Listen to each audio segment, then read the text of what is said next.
At 70%, then I feel comfortable saying to the people of this state, we can relax virtually all restrictions.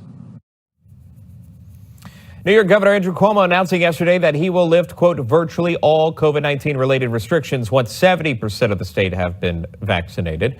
Joining us to discuss is Curtis Sliwa, candidate for mayor of New York City and founder and CEO of the Guardian Angels. Curtis, thanks so much for coming on. I'm curious to know how you interpret Governor Cuomo's new messaging there when you've seen 68.6% have been vaccinated, but he wants to get to 70% before restrictions are lifted. Your thoughts? Ridiculous. Andrew Evil Eyes Cuomo has kept his boot on the neck of all New Yorkers, which has prevented our recovery. In fact, just recently he said that 2-year-olds in preschool should have to be forced to wear masks. And everyone said that is crazy. And then he had to rescind that.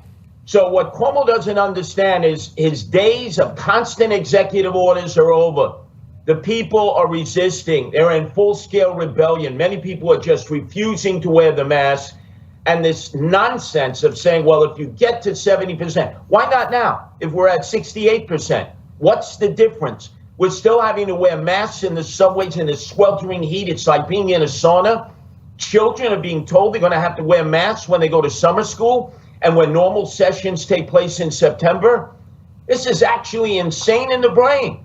We're walking around with diapers while it's 95 degrees, sweltering heat with humidity, and you got a diaper on your face.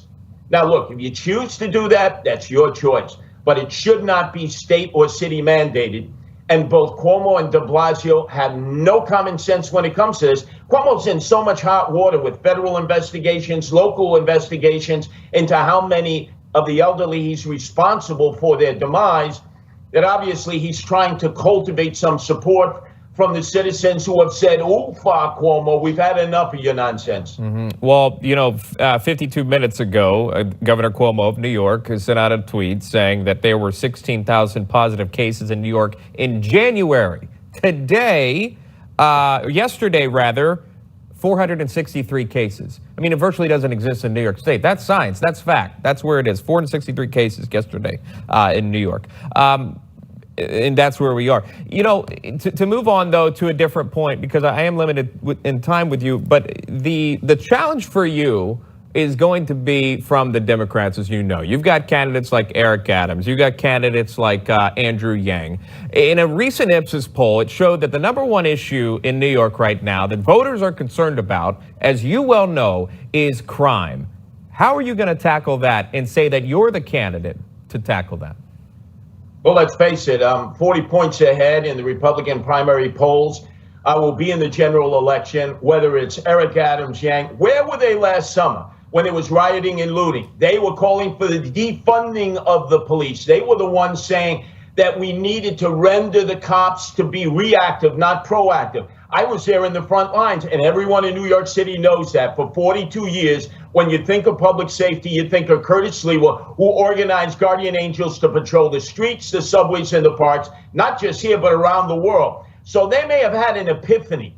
They may be born again law and order candidates. But I'm going to remind people, while Eric Adams was painting Black Lives Matter on every street in New York City with Bill de Blasio, who took a wrecking ball to our police department, they were like Siamese twins. Curtis Sliwa was saying, refund the police, hire more police, let them be proactive, quality of life, zero tolerance, and most importantly, return to the time of Rudy Giuliani when he imposed law and order, and we returned to the greatness and grandeur we never thought we'd recapture again. What's wrong with following that same footpath? And if people need to know how I'm going to do it, all you got to do is go to CurtisSliwaforMayor.com. That's CurtisSliwaforMayor.com. Well, let me ask you this, Curtis, while I have you here. Will you add more funding to the NYPD? Would you put more officers out there? Would you put back the plainclothes officers that are not there anymore? Would that be a part of the plan? Oh, for sure. But more importantly, I've explained how to do it. You need the money.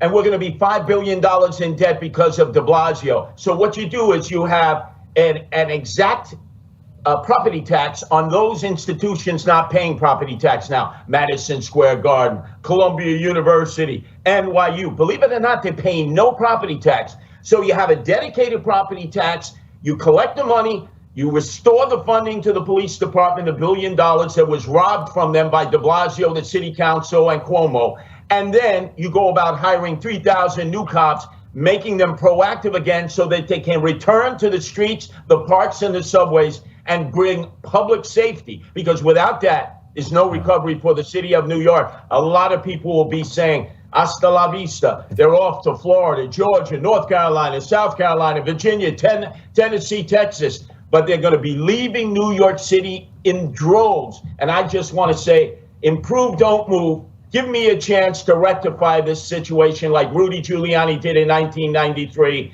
And hopefully you'll have patience, because I will return New York to the point where it's safe to ride subways, to go into the streets and into the parks without being molested, assaulted, thrown in front of trains, shot, stabbed, raped, and assaulted. All right, leave it right there. Curtis Sliwa joining us live here on the show. Curtis, thank you so much. I appreciate your time. My pleasure. Come on back to New York when I'm mayor.